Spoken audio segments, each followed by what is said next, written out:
Coming on. 7, 6, 5, There we go. 4, 3, 2, No, still. 1, and we're live. Okay, and go for it, guys. All right, here we go. We are on. Took a bit of time to get us going here, but the system wanted to connect, and it took a little bit of time, but here we are, guys. It's 8 p.m. It's a little after that, but 8 p.m. Eastern. It's 5 p.m. Pacific. It's 7 p.m. Canals on time. Here we are. Happy out at the Balboa Yacht Club. Ricky, what's going on, man? Happy Friday. Hey, hello, everybody. Got Willie. The intro came in perfect. I'm really happy. Right on. I've been giving Willie a hard time the last 3 weeks, but that was absolutely perfect, guys. Welcome to our happy hour at the Balboa Yacht Club. Come on into our bar and enjoy this happy hour and this live podcast that we bring you every Friday night. Guys, it's a podcast all about the Canal Zone. It's history, it's towns, it's people, it's social life, everything you want to know about the Canal Zone and the Canal Zone community. This is the spot for you. Like we like to say, it's a place where Willie and I bring the Canal Zone right into your living rooms and a place where everybody knows your name. So let's get our drinks ready. Tonight's going to be a great show. I'm not going to lie to you, Willie. Tonight, we're going to have a lot of fun. Yeah, no, absolutely. So let's toast to the eighth wonder of the world. Yes, indeed. Salute, home guys. of the Mango Heads. Salute. Yeah, it is. It's going to be a lot of fun tonight. We're going to do a Panama Canal review show. The Panama Canal review, as you guys recall, was that iconic magazine. Initially, it was a monthly magazine way back in the day, and then they started making it like quarterly. You know, it was like the Elite magazine. They had the better stories, the better it was pictures. 40, 50 pages and stuff, exactly, and it was, you know. And then, but one of the things I noticed, because I've been researching a lot of those magazines, looking them up and whatnot. And one thing that I found interesting was, somewhere about the mid to late 60s, going into the 70s, maybe the coverage started changing, right? Whereas from 1950, when it first came out, until the late 60s, it was very much nostalgia of the Canal Zone. It was very much history of the Canal Zone.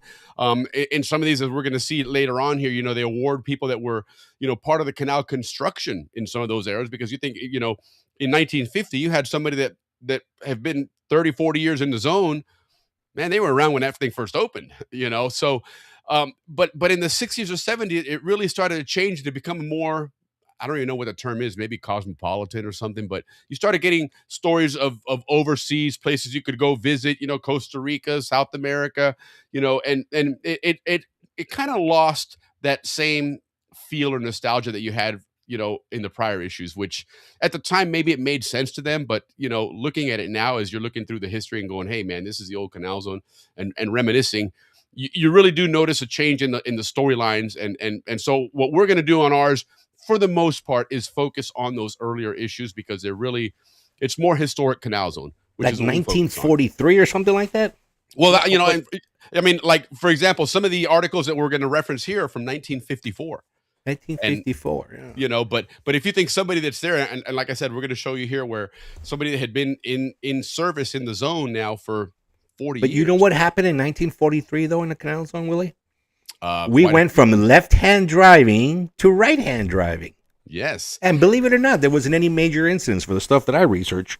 So Well, and you want to, and to that point, that whole interchange of driving direction and driving, on the right-hand versus left-hand side of the road, interestingly enough, the Canal Zone government put in a rule that said the day that Panama changes their driving direction, we change ours.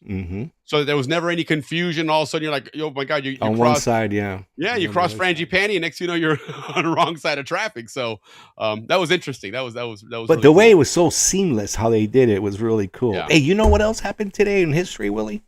There was this guy named Jawed Karim. Why Jawed Karim? You know why, Willie? He was the first guy to upload a video to YouTube. So today's that day. Look at that. Celebrating that. And us, let's toast to this, we're celebrating our 112th show, Willie.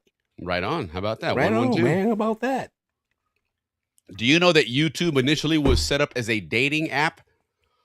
And they put it on there, and what they expected is people would say, "Hey, for free, upload your video from your phone, and you Yeah, can." yeah, And, and because and all of a sudden, they just got wave after wave of people that were just putting on silly videos. They weren't even dating, and what they realized is that nobody was using it for dating, and so they yeah, completely changed the whole formula and made it, what it is today, a place where just, I mean, it's where we synonymous with bring the viewing. Canal Zone to your living Yeah, for room. sure, man. Yeah, no kidding, man. No Right kidding. on. Yeah, so, Well, but something else happened today as well. The yeah. the telescope, the what do you call the Hubble telescope, was also launched today. Yeah. Yeah, that was a Yes, that's it a big was. thing in history. A Yeah. great day, August 24th. The NFL draft is happening, Yeah. And and that's here why we that's are. why there's a bit of a distraction there. In fact, Ricky and I have been pondering doing something, we're looking for somebody that is an avid sports fan that really likes to root for their sports teams up in the Green Bay, Wisconsin area. Okay. And so if you're that person and you'd be interested in maybe trying to do something with the podcast with myself and Ricky, let us know, because we're maybe it's just something we were kind of throwing out an idea of being silly the other day, Yeah, we want to do something for football but it would season. be fun for football, Green Yeah. Bay, Tampa Bay, San Francisco Bay. So kind of a battle of the bays thing there that we could have and with, the Panama Bay, and then yeah. So who knows? But if you are that But person, yeah, let us know. we It might be yeah fun. we want to get you guys involved during football season. Which, speaking of which, football season right now is happening in Panama. Varsity and heavyweights. All right. Are Well, let's and get going talking about all that stuff, but let's of Yeah. course get our comments. K Pasa going stuff and get some Say hi to some people. cool announcements. Yeah, and say hi to some cool people, and then Ricky's got some interesting Panama stuff to talk about, and then we'll get into our review here. So let's SCN Television presents K Pasa. And now here's this evening's host, Army Sergeant Bob Foster. Good evening and welcome to K Pasa. We've got two guests tonight. First Sergeant First Class Jim Webb. Sergeant Webb's with the 227th Military Police Detachment. Okay, there we go. So yeah, K Pasa, and again, we're just doing some community announcements, a couple of things here for the Zonian community. Although the show is viewed by more than just Zonians, so that's we when we first started, it was almost 100% pure Zonians watching, and so we kept it very localized. But as we've come to find out, we have people watching from Japan, from we might have some people watching from New Zealand right now.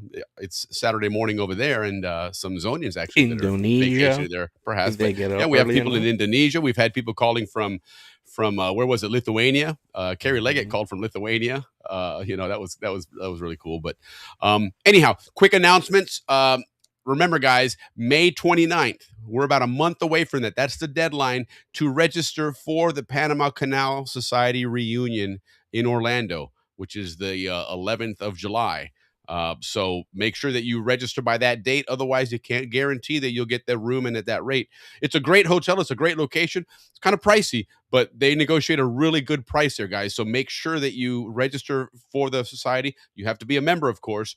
But as we keep telling you, $60 a year, man, it's a bargain for what you get, and you'll get that back in reunion discounts alone. So 25%.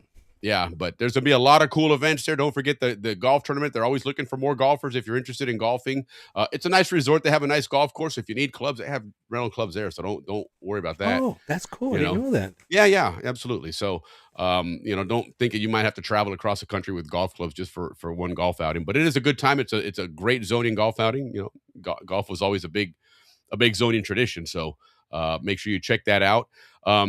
We had Paul Shamella join us a couple of weeks ago talking about special forces in Panama, and he arrived literally right after Just Cause. I mean, just a few days after, and took over naval special warfare down there, and really helped do a lot of things down there, and kind of reestablish the Panama's naval military assets and provide security and all those things. He also wrote a book, part of a trilogy of books. He's going to be at the reunion on Friday, giving a talk on Friday afternoon. It starts about 11:45. So if you have his book, take it there. He'll sign it for you. If not, he said he's going to take books to sell down there as well. So make sure you check him out and let him know that you saw him on our show, because he had a really cool story. It was that was a lot of interesting things that he could tell us, right? And like he prefaced before that, he goes, a lot of things I can't talk about, so. Yeah, I was surprised with the San Carlos story that they, Yeah. Special Forces went in there to secure one of, I guess it was one of Noriega or one of his top henchmen's house. And then everybody in San Carlos welcomed them like heroes. So that Right. was pretty cool. It was. The Royals, everybody went to Coronado. The Royals went to San Carlos. So I've been going to San Carlos since I was a child. Right. And we actually have a piece of property there. And then to hear that, I'm like, wow, right on, San Carlos, man. Yeah. I don't know if you guys remember San Carlos. There was a little town. It had Yes. it even had a hospital. It had a nice church. So San Carlos was kind of nice. San It Carlos wasn't was kind of one Coronado. No, it wasn't Coronado, but it was another area that you could go to if you were out surfing on the weekend. In a lot of those surf Palmar. areas, San Carlos is right in the middle of that, and so it's a place where you can go to get something to eat and maybe buy something if you needed some medicine or whatever else. They had the famous Puke and Choke Chinese restaurant right there next to the Greasy Spoon, man. My age group called the Puke and Choke. First you puke, then you choke. But it was the best Chinese food and coconut water. And then we had the bakery, if you remember, for the pan de micha and pan de dulce. Oh my God, for those two were just phenomenal. Yeah, and then my dad was into the Lions Club. That's why we were there from a long time ago. Sure. Yeah, actually, my dad passed away there in San Carlos. So Oh, a lot really? of love there in that little town. But to Yeah, know that they were certainly. welcomed the way they were, that was good. I like to hear that. Yeah, no kidding. I didn't know that. That's where your dad had passed away. Wow. That's Yeah. Interesting. Interesting. So, but yeah, so that's that's what part of what the stories that are going to be told at the reunion. And don't forget again that he'll be joining us. Not sure why here they are. Now the chats all of a sudden came up. They weren't showing before. But let's say hello to a couple of folks here and then move right along because Ricky's got a couple of good stories. No, we got time. I'm like this because Willie and I had been battling technical issues for about an hour. Right into opening, man. We were just I praying rebooted my everything was gonna system 8 minutes before the show just in case, and even the start. If you notice, we came on about a minute and a half, 2 minutes late, but right at 7:59, I hit launch, and that thing was spinning and spinning and spinning, and we're like, oh no. A minute later, oh boy, here we go. And here. So far so good. But let's see if it hangs. good. Then again, Willie, we are on at the busiest time of the week. At least true. in San Francisco, we are. No, that's 5 true. PM And you're very on a it is Friday. Friday night, and you're absolutely right. It is a busy evening for streaming. And heck, right now, like you said, the NFL draft is on. So streaming and podcasting is exploding in all versions. And this is probably one of the biggest nights for football is here because I've seen people that do, for example, these watch alongs, right? There's streams that are, during a game. And I'm not sure how many people actually do those things and try and watch a game while they're sitting on their phone watching a podcast. It's kind of hard to follow both of them. But this type of thing, like a draft, it's broadcast live like a game, but it's very much situational and it's nothing but conversation and talk, right? There's not action and play by play. So you're right, dude. I bet right now there's a ton of streams going on. And so they're just jam-packed everywhere. We're hanging in there, man. We got our spot. Everything's so good so far. It is, so. Well, we got more, mostly reunion updates, guys. Like me, I always like to talk about the Saturday night because I'm really pushing for that to be the big night like it was in the past. Yep. Now, remember, it has got several things going on. You can just go to the dance, which is totally fine, and you're going to really enjoy that. That's what's from 9 p.m. on. But if you want to do the whole night, starting at 6, from 6 to 7, there's going to be a happy hour.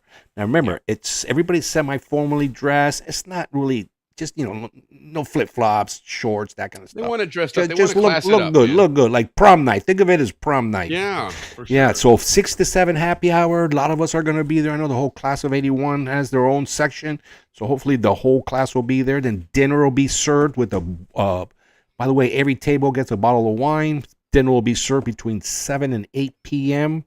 And then between 8 and 9, as you're doing dessert and finishing off your wine, they're going to do a little show of polleras. And then if you remember, the murga is also going to be happening. On. So very cool. It's a big, huge activity. And then that leads right into the reunion ball. So, of course, there'll be a lot of dancing and a lot of It's gonna be phenomenal, guys. So Every time I hear the word please, Murga now, I always think of our birthday song. We used to do the birthdays. They always had the that, verse, yeah. Oh yeah. the So Murga song. the last but not least, the menu, guys. Summit Garden salad. Listen to these dishes. Sosa Hill Ropa Vieja. You gotta roll your R's on that one. Rainforest Ropa Vieja for those that the bellies can't handle that meat, and of course the Gold Coast salmon. There you go. And it's going to be a good evening. That's Sure. the Saturday night. Now, of course, there's stuff happening Wednesday night, Thursday night, Friday night, and Sunday night even. Or Sunday day. Nice. Yeah, Use Sunday day. 'Cause Yeah, Sunday's at night, about noon. Everything's pretty much over. It's wrapped up pretty now. much over. Yeah. They have You the know. despedida where they have the raffle. So Yep. don't forget that. But Must Friday be there. night, a lot of activity. For me, it's my class reunion. So class of 81 guys. We're going to be meeting at the suite. I'll get the number of the suite pretty soon here. And don't forget, too, class of 81. We got the pool cabana at Saturday at the pool. You know what? We And- should see if we can't get class of 81 on, like the first week in June. We or are. second week in June. I'm gonna hit them up this week for that. Good. Yeah, and I've got a couple of little birthdays. I know that I keep throwing in my class of 81 birthdays, but we've got some good people, to say happy birthday to that. Like to mention, like Mel Carlin, big name in the Canal Zone. She's got a big birthday on the 30th. Anita Urbach, another big Canal Zone name. Happy birthday. Steve Thompson. Kathleen Morgan, very special Zonian. She funds a lot of she's an angel investor. And she helps a lot of growing companies. So thank you, Kathleen, for that. Sharing the wealth the way you do. Mark Hirota on the 20th. Happy birthday. Tony Fowler. He was actually from here, from Alameda. Happy birthday, Tony. And Rich Farley. Those are my 81 birthday boys and girls. And class of 81, we will be seeing you at the reunion.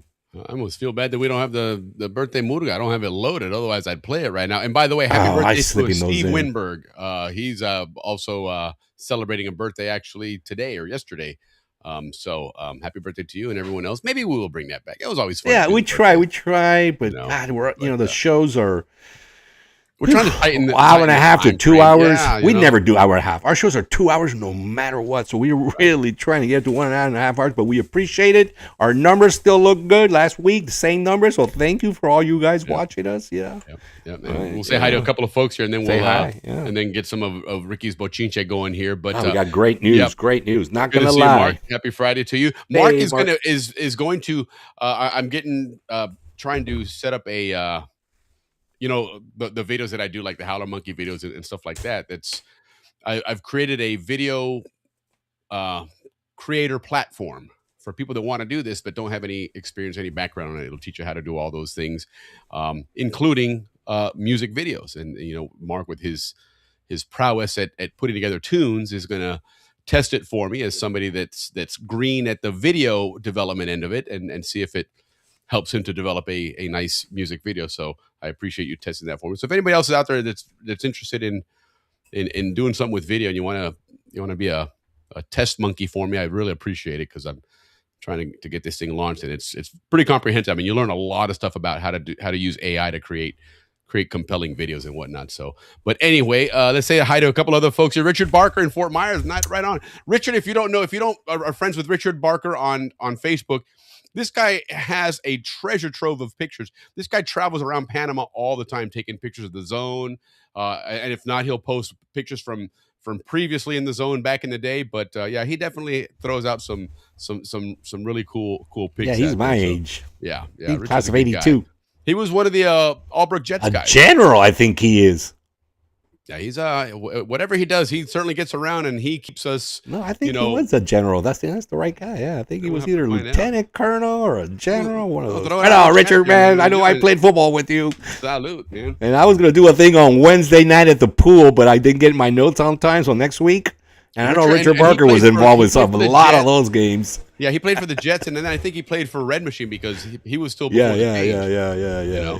He hung out in Balboa. He was one of the Balboa boys. Yes, he definitely was. Need to talk to Rick Dahl. Lives an hour from Lambeau. Okay, he loves Packers. Okay, maybe we'll give him a shout there, and find out what's going on. Greetings from Georgia. Greetings, Eric. Good to see you, brother. Happy Friday to you. Yep, good to see you. As usual, it's always enjoy your presence out there. Eric's always very gracious and buys us some beers. If you want to help out, guys, you can always help out the show. Up at the top right there, that QR code. Scan that with your phone, and you can buy us a couple of cold beers. That was always much appreciated. Steve, good to see you. Steve, I apologize. You called me when I was trying to do a sound check, and we've been glitching all day, so it took me longer than I should have to get done. But I will definitely give you a ring tomorrow morning. Promise you. Looking forward to the show. Yeah. That Navy SEAL show was really, really cool. That was a lot of fun. And it was interesting because a lot of it had some interesting parallels to, what Steve and Jesus have done, with their book. Which is what I was thinking, bringing all those guys on at the same time. Talk about they wrote a book, Final Flight, Queen of the Sky, which is all about drug smuggling and a crazy loophole in the FAA that allowed you to. That guy yawn. Right. Well, talking about Steve's book, where you could literally take a plane and land in the jungle, and before you unloaded and took off, you already had that thing re-registered. They had already painted over that number and put a new one on. And if you looked it up in the database, it was registered already to somebody else. It was incredible. It was like $35 for that. It was unbelievable, and it was all done in a town that didn't even have an airport. Burrito stands. Yeah. There you go. Burrito stands. So, but yeah, that's a good point, Ricky, that we should bring some of these guys on. Michael Yawn's another one. Michael Yawn, the man of all those guys at the same time. Holy cow, man. What those guys know. Iran, Michael Yawn would be great to have on because what those guys know. Yeah. Oh, particularly Iran. Let's get into remember, Michael Yawn was, this guy was a war correspondent for years. So he's connected to a lot of those. He's been in a lot of those zones in the Middle East and stuff. So he would certainly. And remember, he went right from the Darien jungle onto Andy's boat and onto our show. Yes, to talk about the Darien Gap. Yeah, before he went on to Alex Jones' show, he came onto our show. That was a kind of very. Captain Andrew definitely got us a coup on that one. That was well done. Him and Matt Tomlin. That's how we got him. Captain Andrew was hired to take this guy out to the jungle somewhere. And him and Matt Tomlin. Some secret base out there that only they know of. And no doubt. This and that. And don't drink the water. But listen, we reported on something that still wasn't on the news, and then it came on the news. Yeah, of course. We're always first here, man. Right. Listen, we might be a bar show, but you know what? Sometimes you get some of the best scoop at the bar. Okay, so that's kind of how that works, man. And do not drink the water at San Carlos. That's where I got hepatitis, John Cantanzero. There you go. Look at this guy, man. In all these HIPAA celebrations there. Best meet your bread, San Carlos. Absolutely, man. Yeah. Oh my God. I think didn't it come with like a little side of butter or something? Like, we just put on it. Let me tell you what that was. Just like going out there, that quesos chela, man, to pick up a couple of those big long micha. Yeah, that was on the way there, but you had to eat that. You had to eat that stuff. You couldn't put that away for an hour. No. That was warm. Yeah, no doubt. You ate that warm, man. Especially when it came out of the oven where it was hot and you could just peel out the soft milk. Oh, that was a bomb, man. That was good stuff. I dance ugly. Well, you and me both, brother. I dance ugly as well. We all dance ugly, man. That's all good. Elaine Bendis and I relate. Yeah. We're right with her.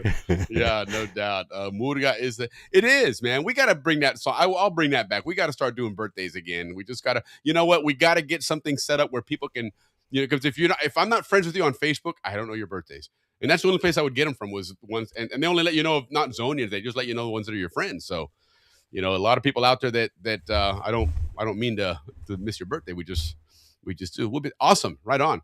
Yeah. And Jim Duffus is going to be joining us next month. Remember, guys, next month, the month of May is going to be Panama Canal episodes. Everything is going to be about the canal itself, not about Balboa, not about Panama, not about Rio Hato. It's going to be all about the canal. And so we're going to learn about what it was like working at the Gatun Locks, what the whole Gatun Locks was all about. Jim worked there for many years, so he's going to tell us all about that. Captain Andrew Eftimitis is going to join us. He's a Panama Canal pilot, so he's going to talk about what it's like to navigate the old locks as well as the new locks, and obviously and give Willie, us updates. By the way, there's a lot of chatter. There's going to be a fourth set of locks. Yeah, that chatter's starting to build up again. They're really talking about that, and it's It's interesting what's happened with everything going on in the Middle East right now. A lot of shipping has shifted to this side, right? The earth is round, so you can go in either direction. It may take a little bit longer, but in the long run, you're still able to do things that you normally would need to go in some of those areas you don't want to go to now. So there's been a spike in shipping in this area, and I think it's kind of woken up Panama to say, hey, although people assume it's going to be temporary, but it'll always grow into that eventually. So you might as well prepare for it now. Yeah, they are preparing. Some of the numbers that are coming out, guys, some ridiculous numbers this week. Yeah, we're going to talk about that here in just a moment here about that, because Ricky's got some really interesting news about that, but we don't want to. You don't want to jump in on that. Jump in front of. Well, Ricky, listen, this is the way it was probably in school for Ricky too. Ricky, teacher get a complaint that Ricky jumped the line again. Ricky, can you get in the back of the line again? So I got you. School was a different story, man. School was more in the back of the class. Bien bonito. That's what it was. Bien portado. Bien portado. Good morning from Japan. Good to see you. Hey, good morning, sir.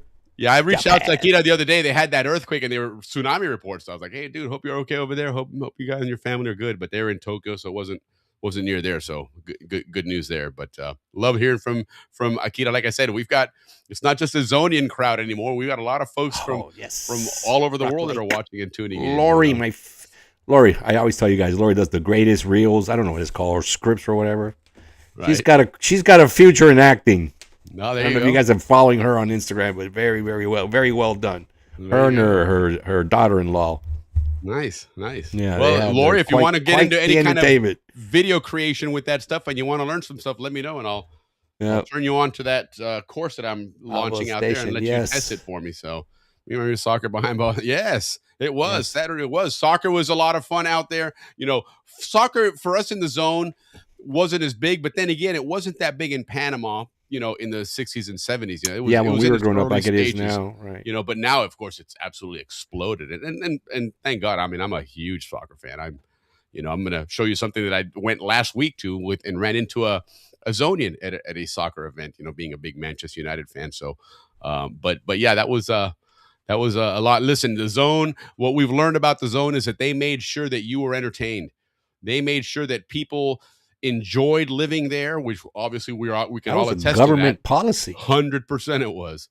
100% it was, because early on the zone was we couldn't keep anybody here. It wasn't a very hospitable place. I mean, when you got to listen, when your chief engineer gets hired and he arrives with his own casket, that's kind of giving you your first clue that this ain't the nicest place, man. So, they had to really incentivize people to go there, and start bringing families Willie, and the whatnot. First social club that the Canal Zone built was the Tarpon Club. And I believe they finally closed it for the new set of locks and relocated. I could be wrong, but we need to ask our Ask-A-Siders about the Tarpon Club. But it was the first one. It was the very first one. Yeah. It was. And as we've learned, that was something that was really big down there, was these clubs and organizations, because I think the biggest sport that there was down there at the time was bowling. I think that was one of the things they talk about, that early Canal Zone, there was bowling alleys everywhere. That was the thing. Everybody loved to be into bowling back then, apparently. And so, they made sure they created bowling alleys. And then again, a lot of clubs, a lot of secret societies. It was kind of interesting. And, they built the first early churches, and the first church buildings were church on the bottom Scottish floor. Rite Temple. Hello, yes. Look at that building. Wow, well, that was like mysterious and magical. Yes, and check this out. What they did early on was the bottom floors were designated for churches, and the top floor was for secret societies. It was part of the government policy and construction. They actually provided for these things. St. Mary's Church had an upstairs hall. They sure did. And you know who designed that? Mr. Grimison. And I bet you 90% of the people that went to St. Mary's and lived in the zone never even set foot up there. They never even knew that. Oh, no. If you went to St. Mary's, you were always up there. Remember, we had all our plays, everything. Well, that's what I'm saying, but I'm talking about the church, not the school. Oh, what? Yeah, in other words, the congregation, most people had never been up there. And if you went to St. Mary's school, that was a different story.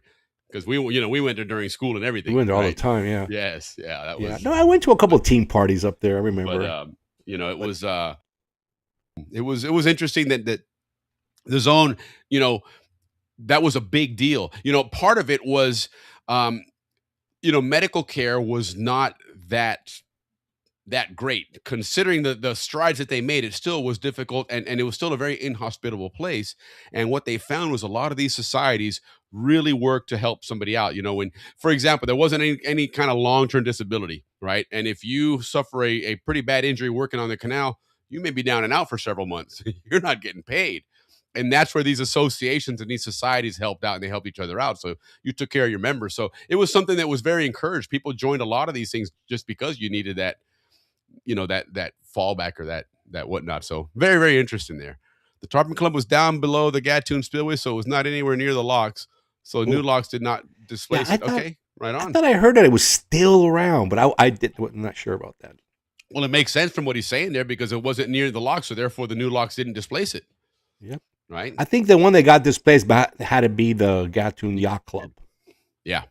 Yes, I believe it was. I believe that was part of that area that just got encircled, and you can't even access it, unless you got special permission. The Tarpon Club was down below the Gatun Spillway. They were in the locks. Yep, right on, as we just talked about there. So yeah, so that was some interesting stuff there regarding, the reunion and who's going to be there, and somehow we digress into all this other stuff there. But again, guys, check out the reunion. Announcements. A lot of, good things. It was our announcement there, and we, and this is you jumped the line. That's what it was. See, this is what happens when you jump in line there. Yeah. Well, listen, I don't know if we're ready to announce this, but how about Andrew's Museum? You want to talk about that? Well, we're going to talk about that here in just a bit, because that is something that we are going to mention here. But I wanted to, before we touch on that there, we were going to, something that Ricky started last week, and we're going to try and continue it this week. He started last week, and then, he didn't have any pictures this week. So fortunately, we did social media used to always have people's pictures, but then I'm here searching to see what people are up to. Oh my God, nobody posts anymore. Oh, our social media hides it. I don't know. But yeah. It's you're gonna have to send me your picture, guys, because I can't go out there and find them. Yeah, we'll look around and see what we find, because there's always, that is true though. There's always a Zonian out there somewhere doing something, but we seem to, it's like it's always available for us to see now. Yeah, try to find something on social media. It's got to scroll through hours of other stuff.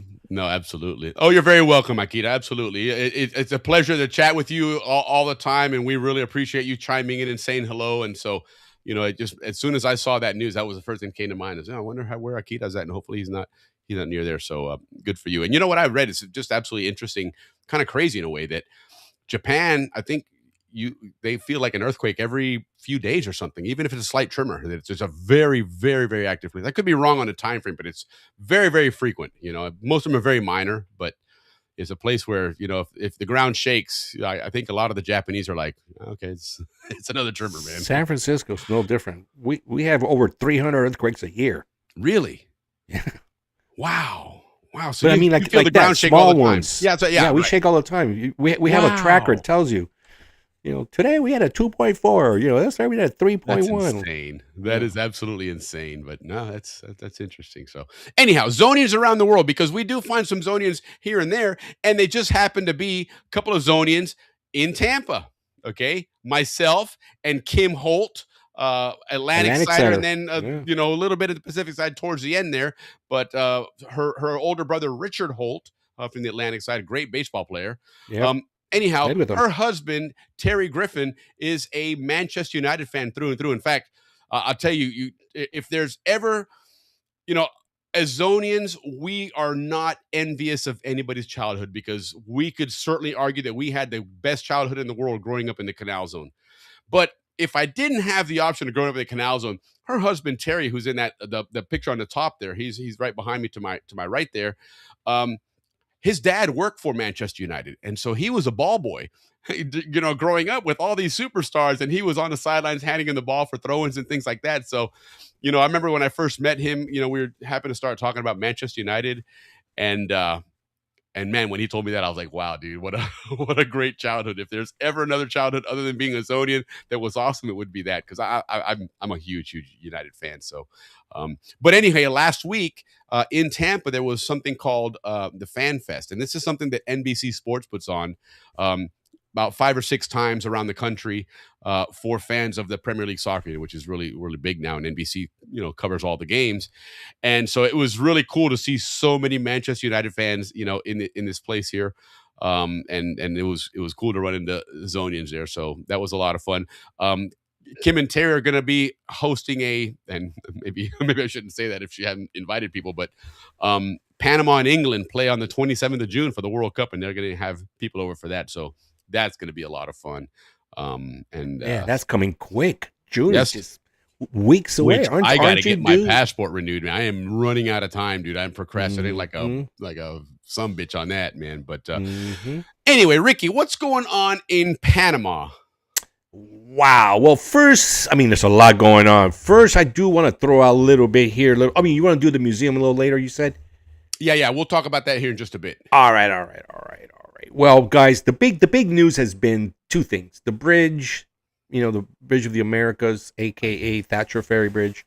They had the big explosion, and then the big worry that it was damaged. And then, of course, between the Panamanian engineers and the Corps of Engineers, they did a thorough inspection of the bridge, and it has been determined that it's completely okay.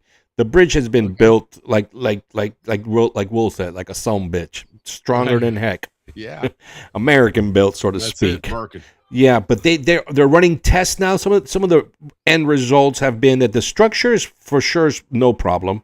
They're going to repaint it because the maintenance on it has been weak, and plus the explosion, caused some soot all over the place, and in the heat they lost some coatings.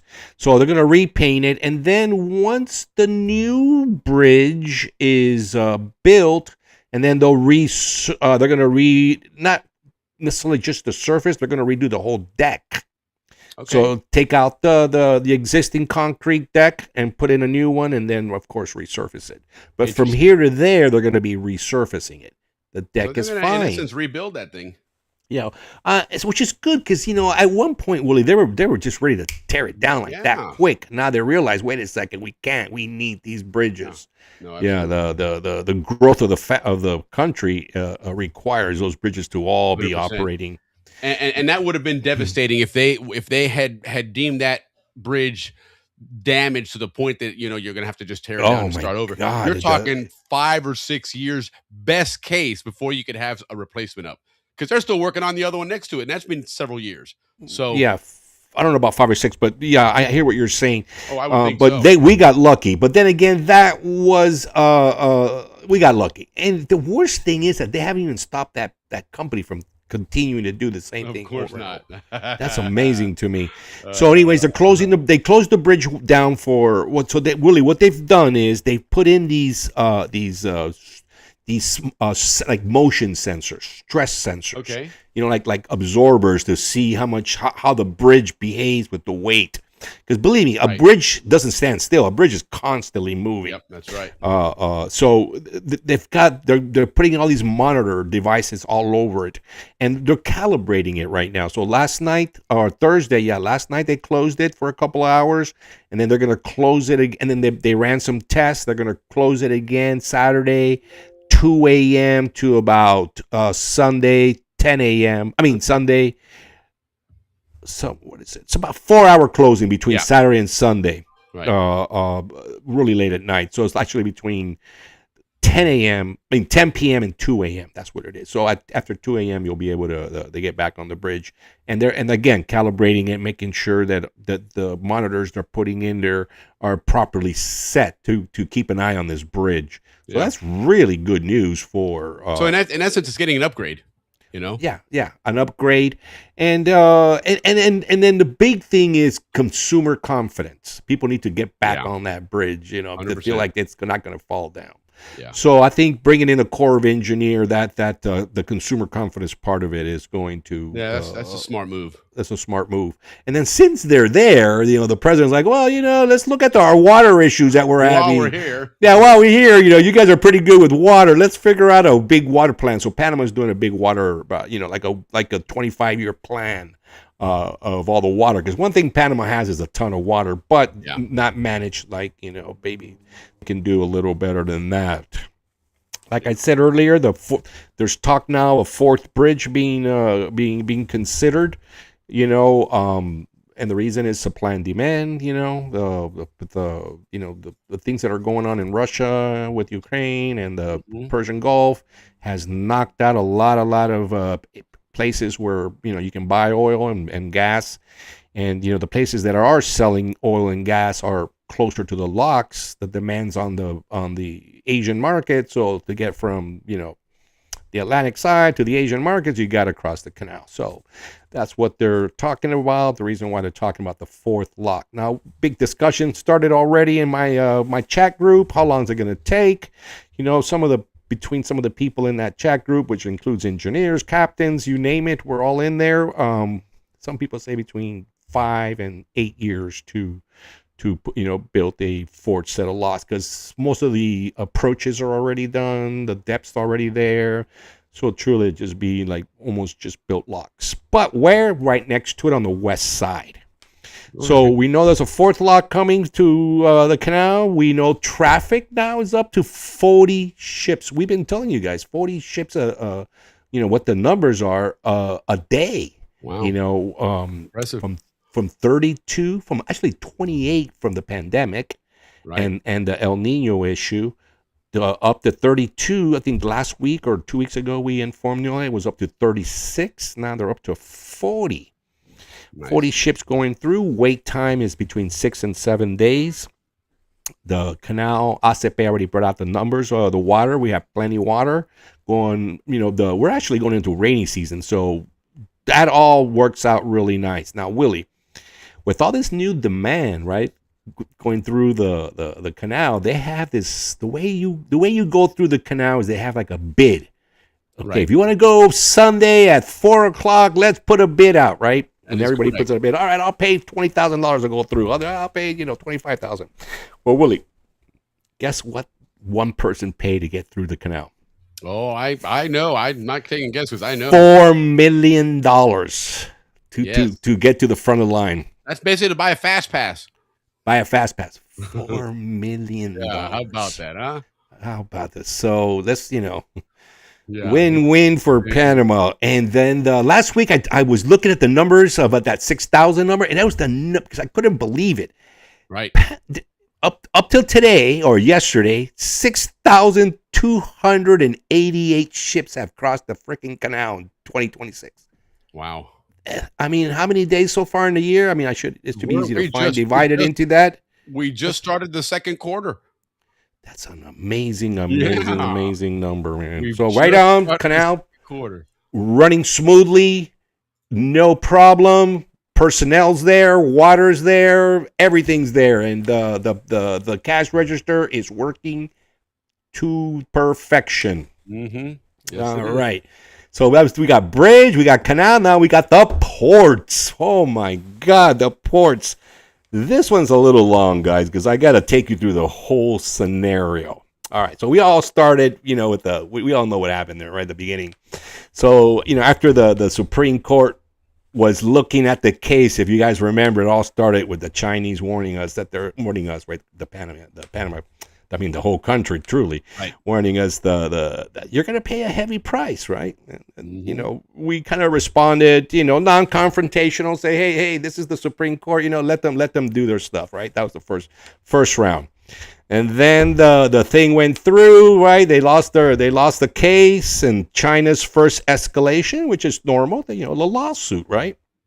And then Panama responded by just low key, then escalate. Sure. And then the response was, hey, we don't want to fight with you guys, respect our Supreme Court. So China, we really like you guys. With the lawsuit, they also said we're not going to use your ports anymore. Right. So that was their first escalation, and then of course out across the bow. Yeah. So then when they did that, we retaliated by raiding their offices to extract all the information we could from them, and of course, really out of that came out, all the drug trade that was going through there was rampant. They found some secret offices that, of course, we know what those secret offices were all about. So that kind of, made their case a little bit, harder to beat Panama once they do get to court. Yeah. So China, what does China do? They escalate yet again by adding another $2 billion to the lawsuit, and then kicking, telling Merck and MSC, which I always slip and say MSG, Right. kicking them out of the port. Say no, you guys can't operate that because kicking them out, and so PDY kind of, Panama's response to that escalation was, the president goes, hey, look, man, truly no worries, because at the end, this is when things were starting to heat up with Iran. He said, they're going to need us more than we're going to need them. By the way, we only do trade with them 40 million a year. Right. As an example, we do just under 1 billion with the U.S. And by the way, Willie, real quick, who the big foreign investors are in Panama? We all know it's the U.S. But here, check out who number 2, 3, and 4 are: Colombia, Barbados, and Switzerland. Unbelievable that I saw that.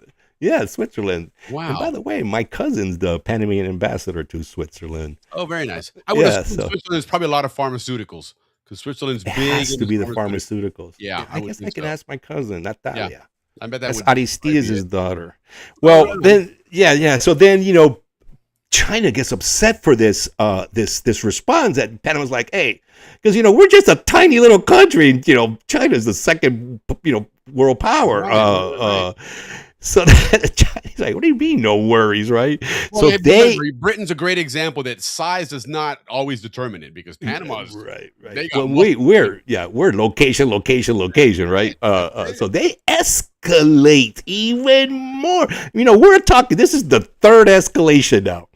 Right, and what do? They start inspecting all Panamanian flagships and all their ports. Slow walking them, and it's causing it's a problem, because it's making Panama look bad, even though the ship registry is not one of the top 10 earners of the country. It's still a big, but it's still a big deal, because Panama is one of the biggest registries in the world. Correct. It's cool to have that. We're number 1, number 2, whatever number we are. You got to get a ship out there on the road, and these people are holding it up for paperwork. It's a pain in the ass. Yeah.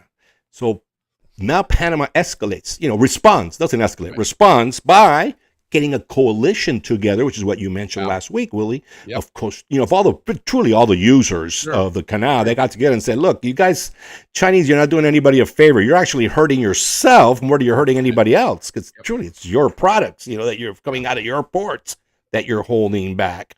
Right. So then things got quiet, and then the Gulf War starts, and not going to lie, this one's on me.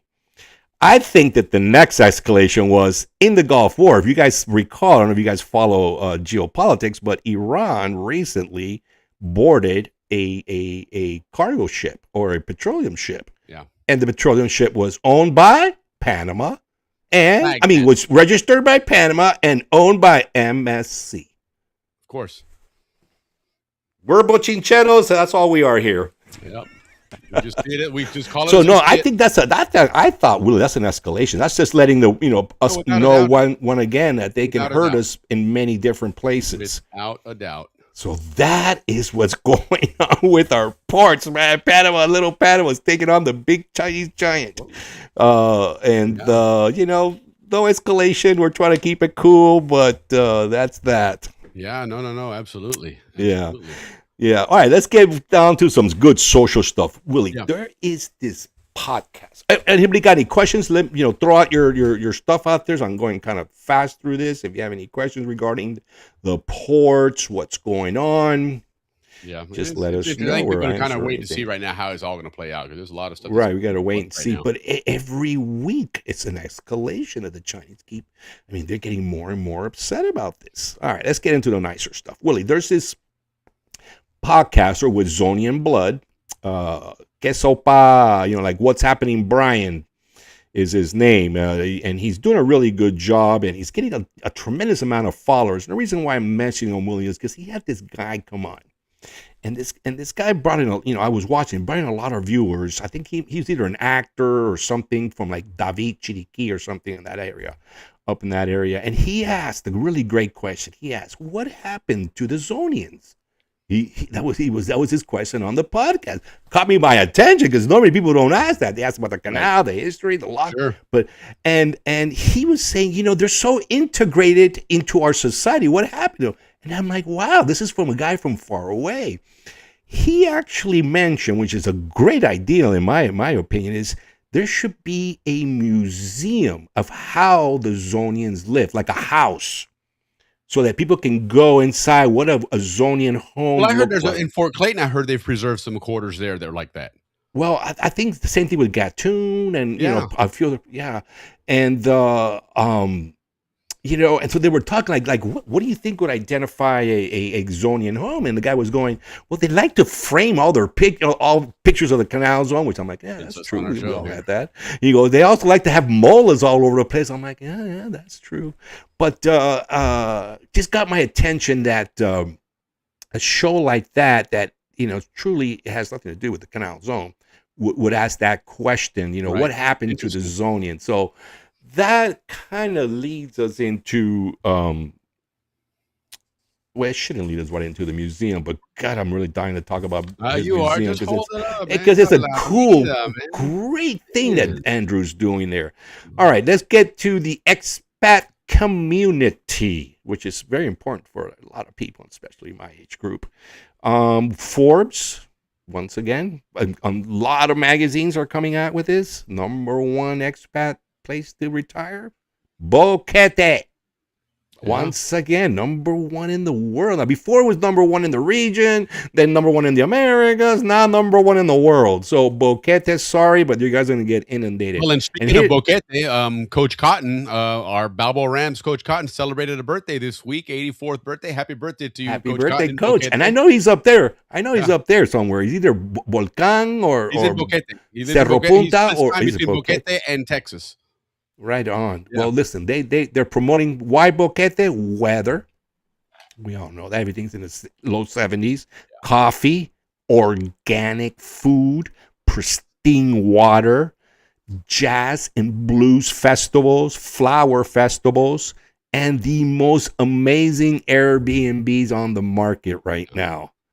So if you guys haven't been out to Boquete, I would say book a flight, go check it out, because it looks to be the spot. I mean, place to be. So in other words, they must have great infrastructure. So the internet must really work quite well. It's always been a place that was a great visit. It just was kind of a well-kept secret. I mean, the people that knew about it. But, if you didn't know about it, it was just another way far in the interior place, but it has been, like you said, the expats go there. I mean, it's a big American presence there, and it is the climate. It's up in the mountains, guys. So the climate's fantastic. You still have the great, rainy dry season component, but you've got it up in the mountains, guys. So in the evenings, it's nice and cool out. Mm-hmm. I mean, yeah, it's beautiful. I mean, the number 2 has been El Cangrejo, and number 3 is Coronado, and we all know those 2 spots. Willie, more on the social. Recently in Panama right now is the center of attention of the literary world community.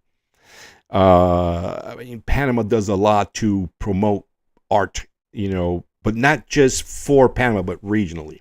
So it's kind of the center. And recently, Dan Brown, the guy that wrote the book Da Vinci Code, he was down there. Yeah, he was down there promoting his book or his movie called Wild Symphony. And the president welcomed him. I mean, it's big time to get Dan Brown to come to your... Interesting. On my side, I'm frozen. I don't know if you see your video is frozen, but your audio is good. So we can still hear continue. You. It'll come back on. So it's, it's what why Panama is the center of attention right now. Yeah. But as you know, Panama is just big on book conferences, and now they even have a city of art, which is called Corundu. Yeah, I saw that. So Dan Brown was down there with the Philharmonica Symphony of Panama, and I saw the pictures, and guess who I saw in the pictures? Our very own Noriel. So he was at the. Yes, I did see that at the event, and wasn't it the Balboa Theater. At the Balboa Theater. They had the iconic Balboa Theater. Yeah. Yes, that was. I did see Noriel there. That was awesome to see him there. Yes. And then for all you Zonians that follow Shorty and Slim, I know you love his music.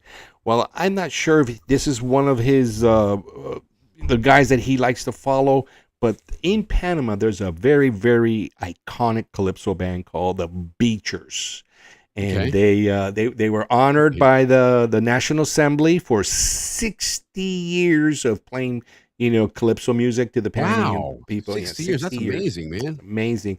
Well, our Shorty and Slim is 30 years, so they're halfway there. So if you were playing in the 70s, you would be about that point now.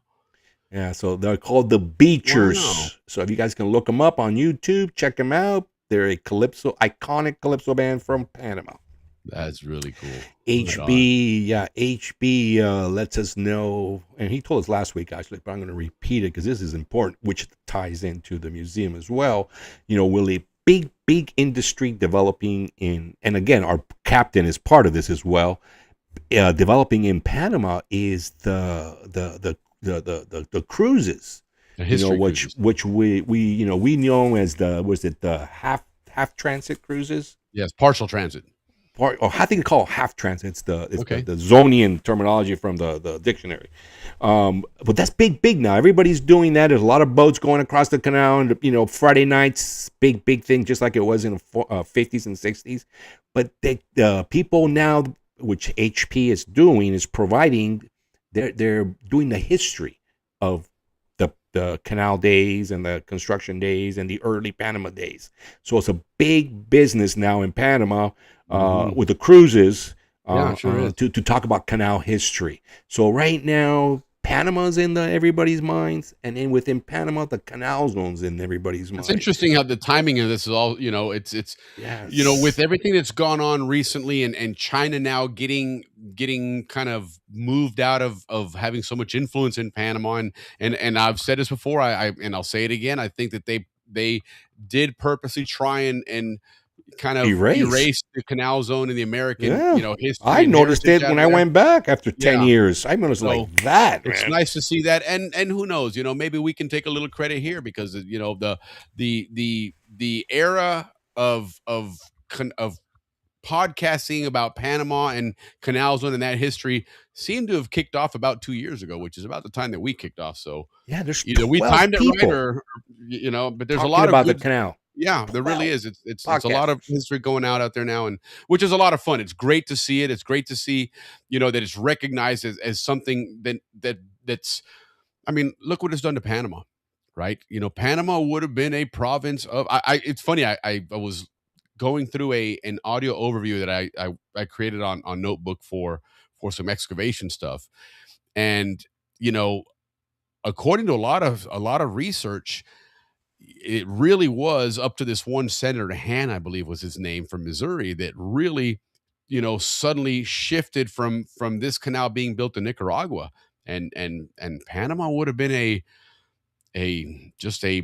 province of jungles and and so it would have been jungle. That would have done something, but we understand. Listen, I mean, look at the size of Panama City when the United States came in and built a canal. You're talking the tens of thousands of people there. Truly, Willie, there was nobody. Remember, the Russians were like, "Yeah, we'll look at it, but I don't think so." So it was either the U.S. or there was no canal. That continental divide. Yeah, you're absolutely right. It was either the U.S. as a country, or that's it. Nobody else had the capacity. So you're probably right about that. All that money would have been spent in Nicaragua, and people are going to go where the U.S. is. That's just the way it is. It would have been sea level there, so it would have been different. You wouldn't have had the same need for canal zone. That would have never been a canal zone. 100%. So who is that guy? Was it Hannah?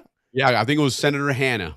Right on, Hannah. I think I know there's a big Hannah family in the canal zone. Well, this guy in Congress up in the Senate back then was supposedly one of those very influential senators. One that was all of a sudden, he's kind of a Charlie Wilson type that he could get Charlie Wilson all the time. Yeah, Afghanistan. Well, we did that show with David, actually 2 or 3 shows about behind the scene, the people behind the scene. Yeah. All right. Let's wrap this up, Willie, so we can get into the other stuff, which is sports. We have just a few things on sports. Since we talked about the football season and all that, well, they just kind of wrapped up these like Central American games, but it's actually way more than Central American games. It was out south from Mexico all the way down to Argentina. Right. And they give it a new name, but it is a qualifier for the Olympics, and Panama did quite well, 17 medals. You know, for Central Americans, they blew every other Central American country away in the medal Pan American count. Games back in the day, which used to be huge. Like the Pan American Games, exactly. So we got 8th place, number one in the most medals in Central America. 8th are 4 gold medals. The girls football team got a gold medal, which is they're also favorites in the Olympic. The boys football team, I couldn't believe it. They got the silver. But Willie, in the playoff round, look at the scores. They first played Brazil, 55-34 Panama. Then they played Uruguay. These are big countries. Right. 60 to 13. Yep. Then they played Argentina, 63-20. And then came the big championship game, and they lost to Brazil 35-32 or 34-32. And where were the games played? In Panama. Oh, they were in Panama. Yeah, they were in Panama. Okay, I thought and they played at the Emilio Arroyo Stadium. Okay. But man, they lost. How could they have lost after wiping everybody out that bad? It's probably not a bad thing. Every so often a loss gets you to regroup, and because we should have had when the you're medal. slaughtering everybody, you start walking around real cocky and I think that's definitely a sign of that. Prize, right, is the Olympic gold. So you kind of need these things. Yeah, and we like to take credit for the DNA. Of that, and rightly so. Okay. And rightly so, because we beat the heck out of those guys when they came over to play football with us. The rest of the Americas is hands down a vast difference, which is 50 years of football before everybody else got it. That's bottom line. There's no other way you can say it. These people, the kids playing football right now for Panama in these competitions, their dads, and in maybe some cases their grandfather played football in the zone. Those kids will probably be in the lightweights in that, but definitely you see all the names: Arango, Arosemena. You see all the same names, Roots, all the same guys. Sucre, I know them all, man. I played against them all. But man, we pounded on those boys pretty good, man. Now look at them; they're pounding on the world, man. Yep, they learned. They learned from the best. Because remember, we had stateside teams coming down here to play against us. They pounded us the first time they came. I remember that. I didn't play against that. Never happened again. After that, it was nothing but Canal's own dominance, and it carried Coral over to Panama, Gable which now has dominance in the world. There were two teams: Coral Gable Packers and the K-Land Kiwani Colts. The K-Land Colts. Yes, I remember that. Yeah. Yes. That was interesting, but interesting stuff. That was our Bochinche segment. Again, I enjoyed it. Thank you very much. Yeah, no, that was good. That was some good stuff, some interesting stuff there. We're contemplating bringing back the Bochinche song, and we'll maybe do that. But like Ricky said, we'll do this once a month, do a heavy Bochinche show. The other ones we just did on the last week and big heavy one. I think so. That makes sense. It works well, But anyhow, let's keep moving things along real quick, and then we'll get to our Panama Canal Review magazine, because I do enjoy that one. I think Andrew wants us to chit chat about his museum. Well, that's part of the review. I mean, that's what's coming in there, because remember, it's a related article. Lord have mercy, this guy. Thank God this wasn't a secret, man, because he's let the cat out of the bag 4 times already. So just for what it's worth. Andrew's working hard. He has us very involved, and I just love it. And no, he really is. He really is, and it's a lot of fun to see what he's putting together. We're going to talk about it in just a moment here, but let's move along with our sponsor real quick, and then we'll get into our Panama Canal review. We're still looking for our Howler Monkey hot sauce spokesperson. Just got an email from Panama. You've got mail. Hey, I'm Mac, and I grew up behind Howard Air Force Base in Panama. I can talk about hot sauce. On pizza, uy, que rico.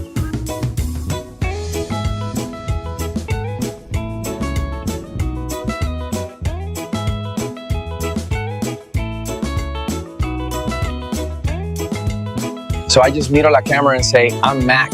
I grew up in these trees next to Howard Air Force Base. Hey, are we really going to Napoli?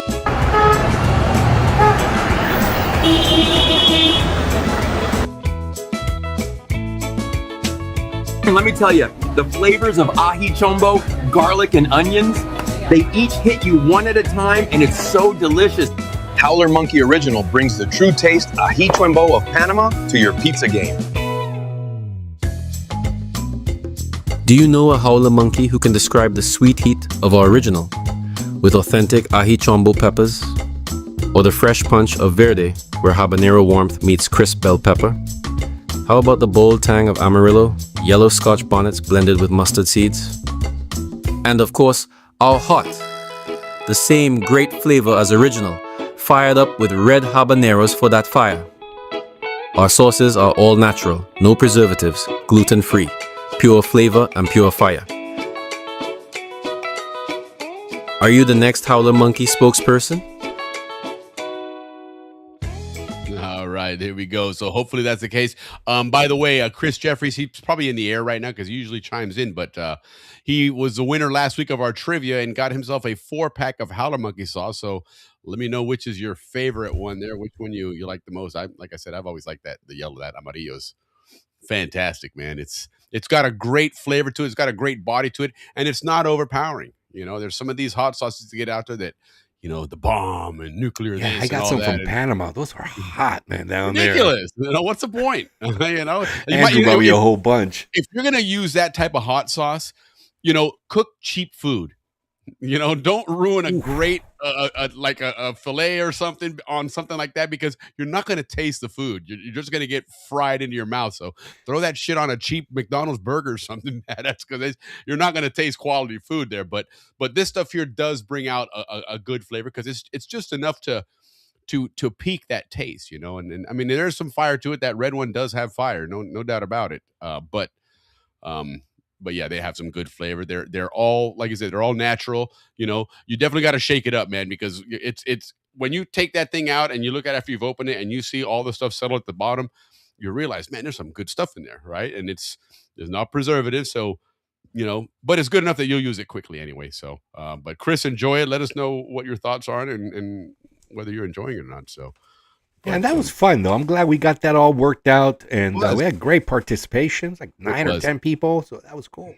Yeah, it was, and hopefully we'll build up some more. And one of the things that we have been lacking on here is promoting the show, which a lot of times will bring a bigger crowd. So we got to start doing that. Ricky and I are working on a couple of things, and we just, you know, been switching gears on a lot of other things outside of the podcast that have, you know, keep us busy. We don't really promote anything, man. We just we don't. Honestly, we need not like to spend more time on that. You know, well, you know, when I was at, you know, working at the logistics company, I would always go in early in the morning, right? I was a trainer there, so I usually go in, and usually my stuff was ready to go and ready to be set up. So I typically my promo videos were always kind of the same background, which was me walking from the parking garage to the building, you know, and it's about a 45-second walk, so it's enough time to bust out the phone and, you know, hey guys, we got a great show tonight, whatever. And then when I'd get upstairs, I would upload it real quick and pull up my editing software, and I'd have it done in 10 or 15 minutes. And so then I could launch it and then go about my day, and it was very easy to do. But now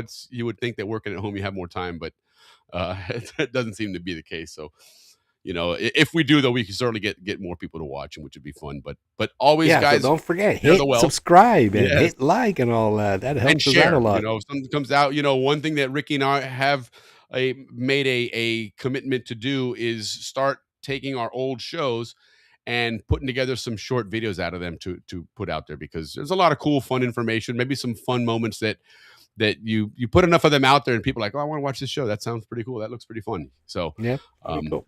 But we want to get to that 500 number. Where are we? 435, something like that. We're getting there. But as everything, you know, we're all about, you know, promoting the life that we grew up living in the Canal Zone. It was a wonderful life, and one of the ways that you can do that is going to the Panama Canal Museum collection. You know, the University of Florida has a incredible collection of memorabilia, of a lot of digital stuff of the Canal Zone. And one of the things they have is a very extensive collection of this Panama Canal review. So when you get a chance, check them out. Their website will pop up here on this intro. But this is one part that I really enjoy, because I'm a big fan of history and nostalgia, and this is really what this piece is all about. So enjoy. Cool.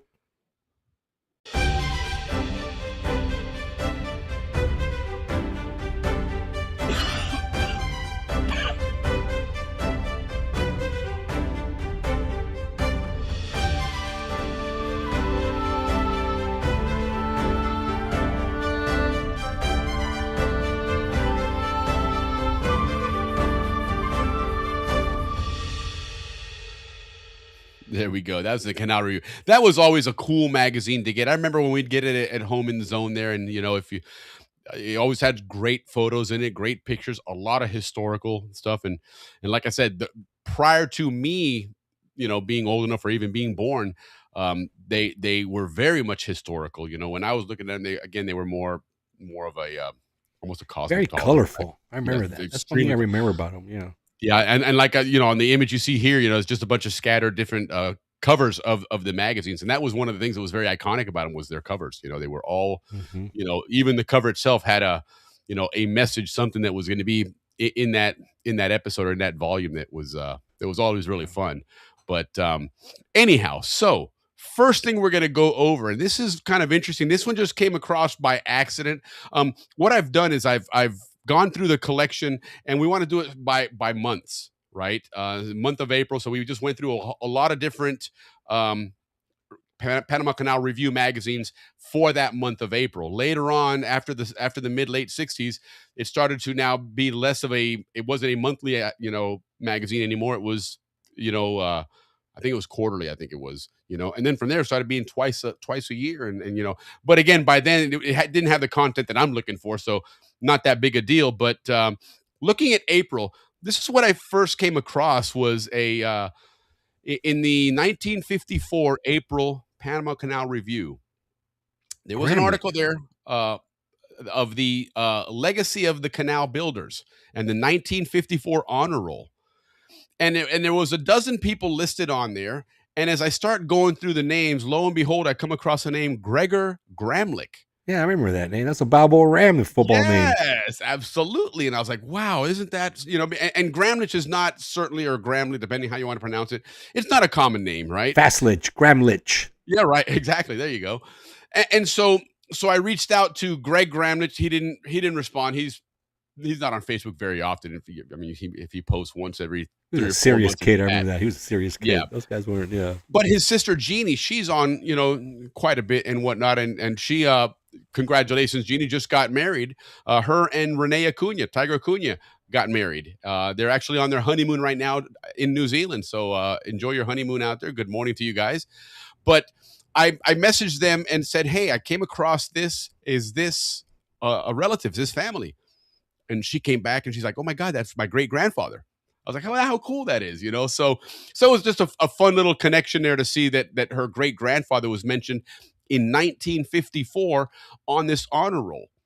And what they were talking about is this was people that were still working for the Panama Canal Company, the Isthmian Canal Commission, whichever one you wanted to call it, since way back in the day. And he had been working there for a very, very, I believe, if I'm not mistaken, it was 41 years had been working there. So you do the math there. He was started there in 1913.